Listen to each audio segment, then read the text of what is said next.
Good wishes, dear students. We are moving on to the second chapter in your inorganic chemistry, or I should say second and third chapter in your inorganic chemistry under the name P block elements. Now, as prescribed for your syllabus, P block element is divided into two categories. P block 1, under which you will learn about group number 13 and 14 elements and their physical and chemical properties along with the uses. Group P block 2, you will learn about group number 15, 16, 17 and 18. 15 and 16 you will learn in detail, and 17 and 18 their important properties alone you will be learning. It's not for your syllabus. The full concept is not given under your syllabus. Now, you know that elements in the periodic table are classified or placed under 4 different blocks. Namely, they are S block, P block, D block and F block. Now, S block elements and their properties, chemical, physical properties along with the usage, you have learnt it in your standard 11 syllabus. That is, S block element is made out of or comprised of alkali metals and alkaline earth metals. So, the first two groups in the periodic table belongs to the S block element, about which you have already attained the knowledge. D and F block elements you will learn in the upcoming chapter, that is under transition element series. The point of interest here is P block element. Now, how many groups you will be learning? As I mentioned it here, group number 13 to 18, that is about 6 groups elements you will learn in detail. Both their, how do they occur, their physical and chemical properties along with the usage. Now, as S block is comprised of alkali metals and alkaline earth metals, P block is comprised of metals, non-metals and metalloids. Now, metals and non-metals you will know to identify. What's the meaning of metalloids? It's an intermediate compound or element. What's the meaning of intermediate? They have the properties of metals as well as the properties of non-metals. So, once again I am telling, under S block you have learnt the alkali metals and alkaline earth metals, both their properties, preparation and physical and chemical properties along with the usage. Now, P block elements are comprised of metals, non-metals and metalloids. Metalloids meaning it has a property of both metal and a non-metal. We'll move to the chart here. Now, I'm not giving much detail about this chart. As I proceed with the lesson, I will every now and then will come back to it. For the timing, you need to remember, I told you P block is made out of, comprised of metals, non-metals and metalloids. Now, next class of mine I will give you, you will have to learn by all means by heart the elements that are present here. In the next class of mine I will give you the easy and funny trick how to remember those names without any hesitation. For today's class I will just explain to you all. So, now metals. Now, if you can see here, I have used different colorings for you all. Those that are written with a sky blue ink are called as non-metals. The red color elements that I have written with the red colors are called as metals, and a purple color writing stands for a noble gas or inert gas, about which you needn't take much effort for it, and the green color writing stands for a metalloids, and the black color writing stands for the radioactive. Again, in P block element, though these radioactive elements are in P block series, this is not prescribed for your syllabus. So, our point of interest is, except this black color, the remaining elements, both their physical, chemical properties along with the preparation and uses. So, once again I am telling, blue color writing stands for the non-metal, red color writing is for the metals, and a purple color writing is for a noble gas, and a green color writing is for metalloids. What's the meaning of metalloid? They exhibit both the properties of the metal and non-metal, and black color writing is for radioactive, and which is not prescribed for your syllabus. Now, the next point, each group has a unique name. There are 1 mark or 2 mark question asking you all to write the name of the group, prescribed or precise name of the group. Now, group number 13. Now, one more thing I need to tell you all. Now, remember the vertical line stands for the group. horizontal line stands for the period. So now when I say group number 13 now starts with a boron, ends with a nihonium. Now nihonium is a radioactive metal, so just forget about it for the time being. Boron to thallium. Now when I say group number 13, now group number 13s are called as an isogens. What are the elements placed under group number 13? Boron, aluminium, gallium, indium, thallium. Now when I say group number 14 is called as a tetragens. What are the elements in that group? Carbon, silicon, germanium, tin and a lead here. So in this way, just remember, vertical line stands for the group, horizontal line stands for the period. So group number 13 is called as an isogens. Group number 14 is called as an tetragens. Group number 15, pnictogens. P is a soft sound, so it's called as a pnictogens. Group number 16, chalcogens. Group number 17 that most of us are familiar with, halogens. They are called as an halogens. And group number 18 is inert gas or a noble gas. So to quickly give you the recap, we are learning about a P block. For your syllabus, it's divided into two categories.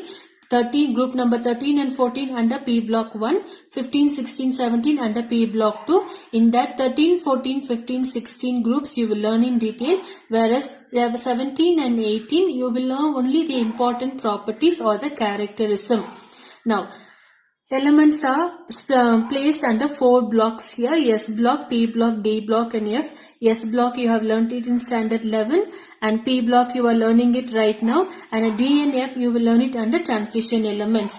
Now P block is made out of 3 types of elements. They are metals, they are made of metals, non-metals and metalloids. Metalloids meaning they exhibit both the properties of metals and of the non-metals. Now the different coloring I have shown you all. In the next class I will teach you how to memorize them in a quick manner.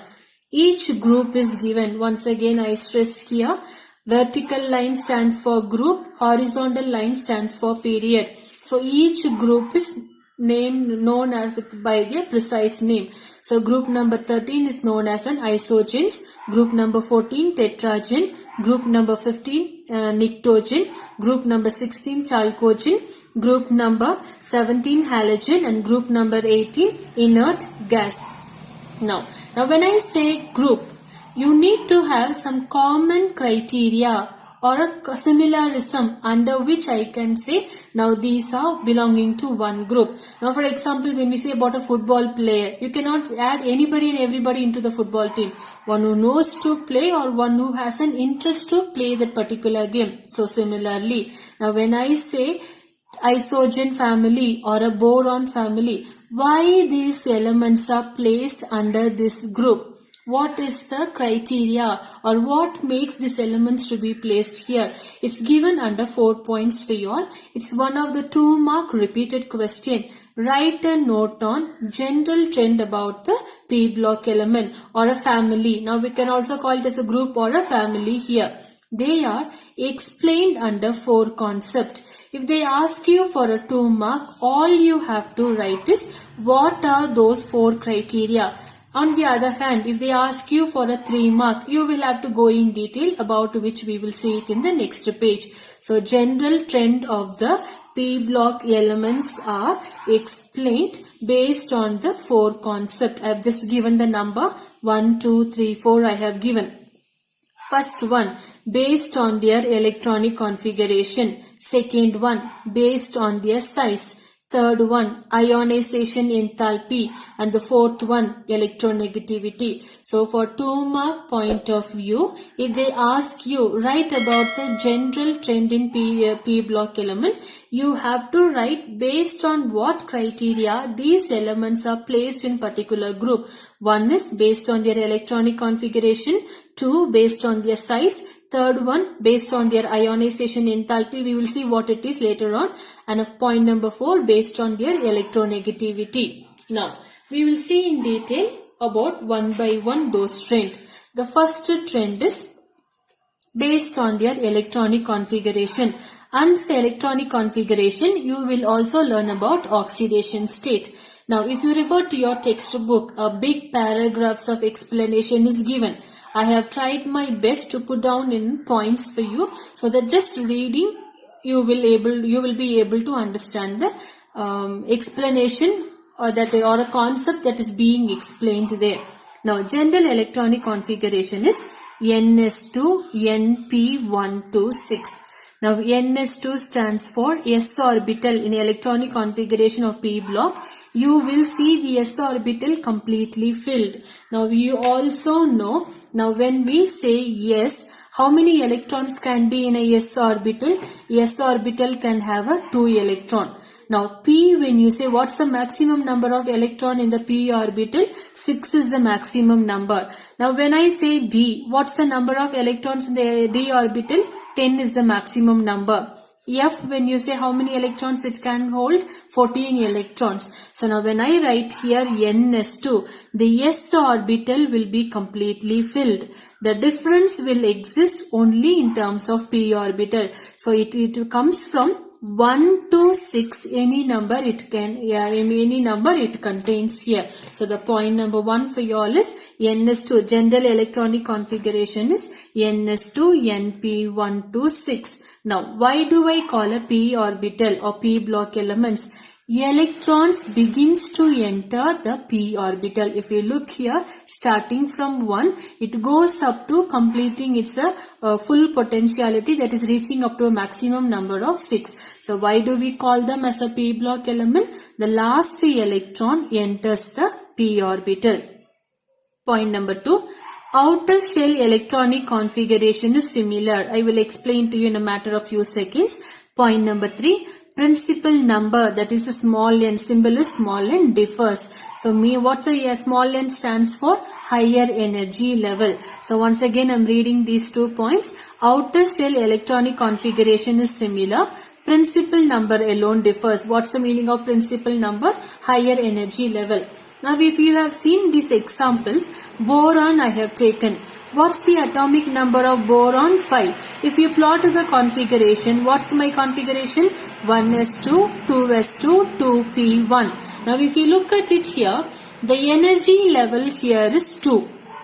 Come for aluminium. Now aluminium is placed below boron. So it's a second member in the boron family. So now aluminium atomic number is 13. When you plot the configuration, 1s2, 2s2, 2p6, 3s2, 3p1. Here the energy level is 2. Here the energy level is 3. But if you look at the number of electrons in the outermost shell, it is 2s2, 2p1. Here 3s2, 3p1. Similarly, if you look for gallium, that is below aluminium.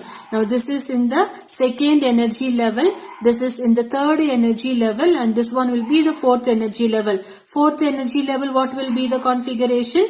4s2, 4p1. Fifth energy level, 5s2, 5p1. Sixth energy level, 6s2, 6p1. It continues. Now this is a group wise I'm talking about. Boron followed by aluminium, aluminium followed by gallium, gallium followed by indium, and so on. Now when we see it across the period, what's the meaning of period? I told you vertical line stands for the group. Period, when you say across the horizontal line, stands for the period. Now p block element starts with a boron. Under group number 13, it starts with the boron and ends with the neon. What's the atomic number of neon? 10. When you plot the configuration, what do we have? 1s2, 2s2, 2p6. If you see here, for boron I had 1s2, 2s2, 2p1. Now when I go for a neon, I have, that's a neon atomic number is 10. I have 1s2, 2s2, 2p6. Now here only 1 electron is available in the p orbital. Here I have a 6 electrons available in the p orbital. What's the maximum number of electrons available in the p orbital? 6. So here it is running short, and here it has attained its full potentiality, that is 6 electrons are there. Now that's the point number 2. So here again if you see, n is level of energy level is 2, and here 2s2, 2p6. Here energy level is 3. Here it is running short of electrons. Here it has attained its maximum capacity. Argon 18, 1s2, 2s2, 2p6, 3s2, 3p6. So here the energy level starts with a insufficient electron. Here they have attained their needs. Similarly here they are running short of electrons. Here they have attained their maximum capacity. So these are the only points you have to write under general electronic configuration. Once again I am repeating, my point is not to teach you for exam point of view alone. It's to give you the knowledge of what is happening. So P block, general electronic configuration of P block element. Configuration formula is ns2 np126. Once again I tell you, s orbital, if you look everywhere, the s orbital will have the completed number of electrons. P orbital numbers will vary from 1 to 6. So it starts with a 1. If you plot for in between elements, it will be moving into 2p2, 2p3, 2p4, 2p5. Finally land up with the 2p6 complete octet rule. Now similarly explained aluminium and argon electronic configuration too. Point number 2. Outer shell electronic configuration is similar. This is what I meant by 2s2, 2p1 outer shell. 3s2, 3p1 outer shell, 4s2, 4p1 outer shell. So everywhere how many electrons are there? 2 plus 1 is 3. Because this is second energy level, only 3 electrons are there. Third energy level again 2 plus 1, 3 electrons. So the whole group will have the same number of electrons in the outermost shell. Point number 3. Principal number, that's n alone differs. Now you know the meaning of principal number. Energy level here is 2, energy level here is 3, and it goes down as we move to the next number. Now group number 18 is called as an inert gas or a noble gas. What is the reason? They have completely filled orbitals. You have also learnt about octet rule. What does the octet rule talks about? Any element, if it has an 8 electrons in the outermost shell, it fulfills the rule of octet rule, meaning it attains the stable configuration. So once they attain the stable configuration, they are very least reactive in nature. When they are running sufficient, they will try to borrow or share their electrons to participate in the chemical reaction. Once they attain their maximum capacity, they have no need to participate, combine with anybody. So that's the reason we call them either as an inert gas or a noble gas. Now as I told you, under electronic configuration, you have a point about oxidation state too. Already I have explained. Once again I will tell you. What's the meaning of oxidation state? Total number of valence electron in the outer shell is called as an oxidation state. Let me explain to you taking the example. Now I'm talking about the same boron. Atomic number of boron is 5. When I plot the configuration 1s2, first energy level is completed. Now here n is equals to 2. Second energy level. Supposed to be 6 electrons for a p orbital, but how many electrons I have got? Only 1. So it's an incomplete level. So how many electrons together I have in the second level? I'm supposed to have a 8 electron, but I have only 3 electron. Therefore, boron family has an oxidation state of +3. If you see for the whole group, oxidation state will be +3. Now, let me take the example of carbon. Now, what's my atomic number of carbon? Carbon is 6. Plot the configuration 1s2, 2s2 and 2p2. Now, how many electrons I should have in the outermost shell? 8. Now, this is a completed one. Second energy level, I should have 8, but how many electrons I have? 4. So, this is called as an oxidation state. So, oxidation state of carbon family is +4. If you plot for silicon, germanium, tin and lead, everywhere you will see +4 electrons will be coming out in the outermost shell. And it goes on. For nitrogen family, +5 is the oxidation state. For oxygen family, +6. For halogen, +7. And of course here +8, but 8 they attain the octet rule mechanism. So that's the reason I have written total number of valence electron in the outer shell is called as an oxidation state. And a second one, the numbers +3 applicable for a boron family, for carbon family, for a nitrogen family, and for oxygen family and halogen family, it goes on. Apart from this, there are also other oxidation state available. That's what I have written. Variable oxidation state is also found. I have just mentioned a few numbers, but more than this you have. I will explain to you in detail when I explain the inert pair effect. Now, we are moving on to the next one. Now, S block element, if you have, if you remember or if you have studied properly, you will know whole of S block element made of or comprised of alkali metals and alkaline earth metals. They exhibit only plus oxidation state. Now, you know what's the meaning of oxidation state. If you see here some numbers, I have written it in the minus form too. So, P block element exhibits positive and negative oxidation state. Halogen, the most common oxidation state of halogen is -1. So about this oxidation state, now you know how to identify the oxidation state. About this negative oxidation state, I will explain when I take an inert pair effect. I'm sorry, as we have seen under general trends, 4 points of explanation you need to give. The first one, electronic configuration along with the oxidation state. I have given my explanation and the notes. Now we are moving on to size. Now when it comes for a size is also explained based on their metallic nature. Nothing big to remember. Down the group, meaning when we move down the group, that is from boron to aluminium, carbon to silicon, nitrogen to phosphorus, oxygen to sulfur, as we move down the group, remember the vertical line. Atomic size increases. Now you also know atomic number of boron is 5. Atomic number of aluminium is 13. So naturally the atomic size is increasing. As the atomic size increases, ionization enthalpy decreases. Now, tell you in one word, what's the meaning of ionization? The energy that is required to remove the electron from its orbital. So, greater the size, lesser will be the ionization enthalpy. Why is it so? The greater the size, more loosely the electrons are placed in the orbital. It's because of that you needn't supply so much of energy. Less energy is enough because they are loosely packed. Less energy will pull out the electron from the orbital. So I'm repeating once again a very important point. Atomic size increases when it becomes bigger and bigger. Electrons are loosely held. When electrons are loosely held, ionization enthalpy required to remove the electron from the orbital is very less. Therefore, metallic nature increases. So, when the electrons energy, you supply only less amount of energy to remove the electron, the metallic nature of the particular element will be higher for you all. The same thing I have put down in a points for you all. Smaller the size, greater is the ionization enthalpy. More energy is needed.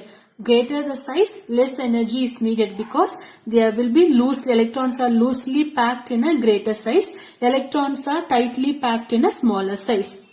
So the point of interest here is atomic size increases, ionization enthalpy decreases. When ionization enthalpy decreases, metallic nature will be more. Okay. Now the point number 2, therefore, they form a electropositive character. If you remember, under metal carbide, I told you, carbon combines with a metal, forming as metal carbide. Metal carbides are also called as an electronegative group. What's the meaning of electronegative group? They accept the electron. When you say electropositive, they lose the electrons. The example of metal carbide I have taken. So these are the little explanations, and the point number 1 is electronic configuration along with the oxidation state, and based on the size, all you have to remember here is greater the size, less energy is required. Therefore, metallic nature will be more. What are we talking about metallic nature? They form electropositive character, meaning they have a higher ability to lose the electrons. Now, when we say electronegative, they do not lose the electron. On the other hand, they accept the electron. Thank you, children. I gave you my heart.